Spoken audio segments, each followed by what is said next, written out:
Assalamualaikum warahmatullahi wabarakatuh. Berjumpa lagi dengan saya Dodi Tarmizi di DTL Channel. Salam hormat saya kepada para subscriber dan viewer setia DTL Channel. Apa kabarnya sahabat DTL Channel?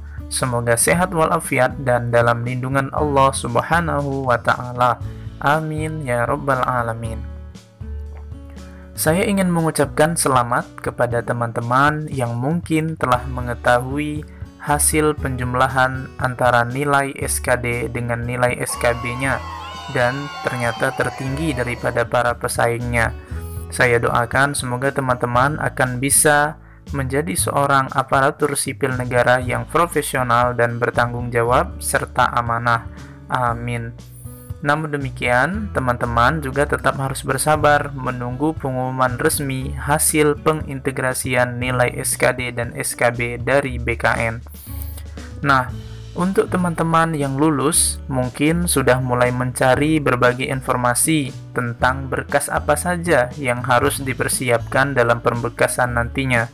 Mengingat, hal ini juga tidak kalah pentingnya, karena jika ada salah satu berkas yang salah atau tidak sesuai atau tidak lengkap, maka bisa berakibat fatal, yaitu dibatalkannya pengajuan NIP bagi yang bersangkutan.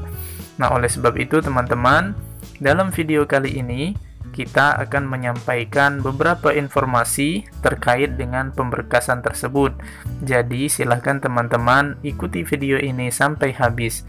Namun bagi teman-teman yang belum subscribe channel ini, silahkan terlebih dahulu subscribe channel ini dan juga klik lonceng notifikasinya biar teman-teman tidak ketinggalan video-video terbaru di channel ini. Baiklah, langsung saja kita bahas. Ini dia tentang pemberkasan yang harus teman-teman persiapkan. Nah teman-teman, saya menyarankan teman-teman untuk membaca Peraturan BKN nomor 14 tahun 2018 yang isinya tentang petunjuk teknis pengadaan pegawai negeri sipil. Nah, di sini teman-teman lengkap mulai dari juknis tentang seleksi, kemudian juknis tentang pengangkatan CPNS, kemudian sampai kepada hal-hal apa saja yang bisa menyebabkan pemberhentian seorang PNS nih teman-teman.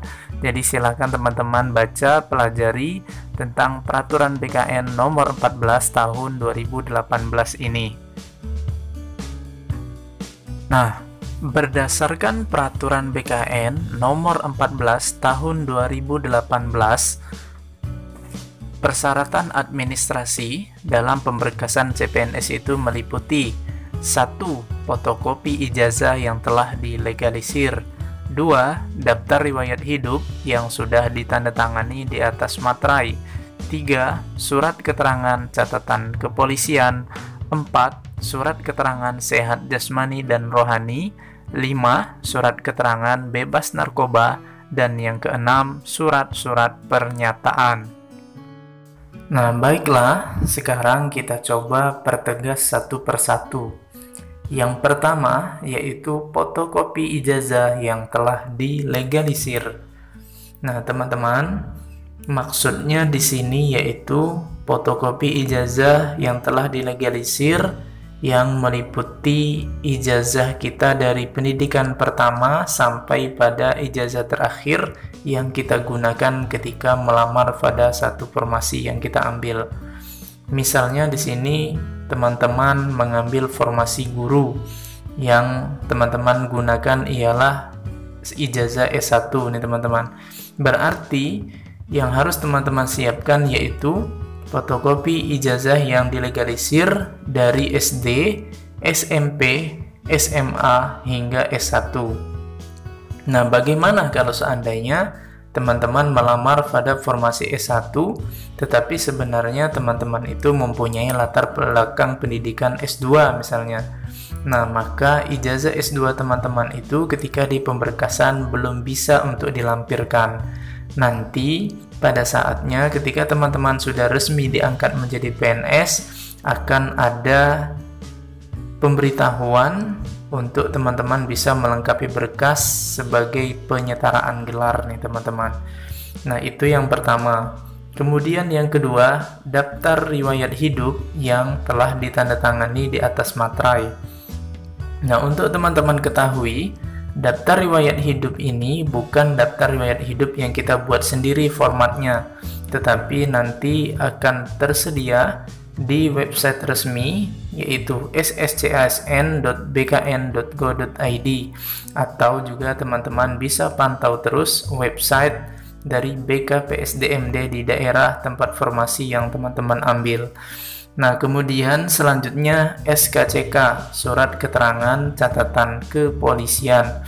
Nah, teman-teman, saya menyarankan untuk surat ini jangan teman-teman terburu-buru untuk membuatnya dari sekarang, karena biasanya nanti berkas-berkas itu akan diminta tanggal terbaru nih teman-teman. Jadi jangan sampai teman-teman nanti sudah bersusah payah menyiapkan SKCK, tapi ternyata nanti ketika di waktu pemberkasan tanggal SKCK teman-teman sudah kadaluarsa. Nah, kemudian selanjutnya surat keterangan sehat jasmani dan rohani. Sama halnya dengan SKCK tadi ini teman-teman, jangan sampai teman-teman sudah membuat terlalu cepat dan nanti tanggalnya sudah tidak berlaku lagi.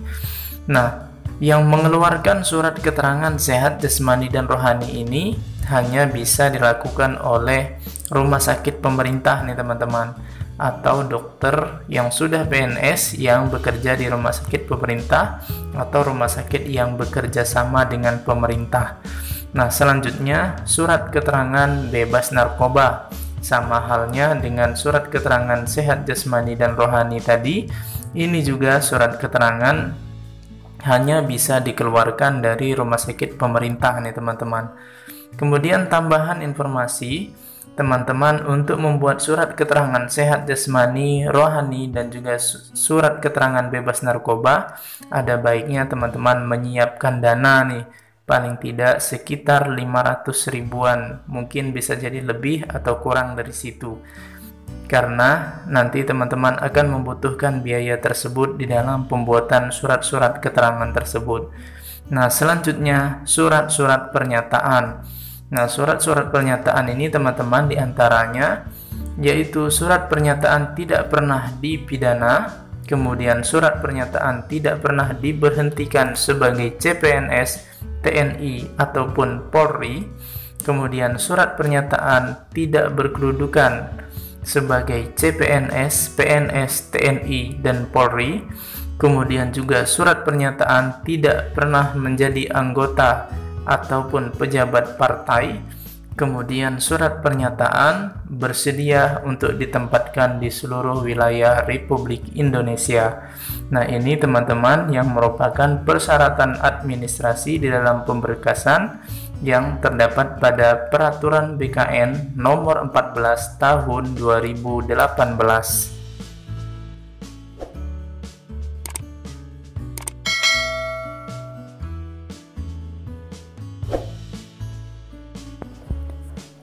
Selain persyaratan administrasi pemberkasan yang terdapat pada Peraturan BKN Nomor 14 Tahun 2018 tadi, ada juga beberapa dokumen tambahan.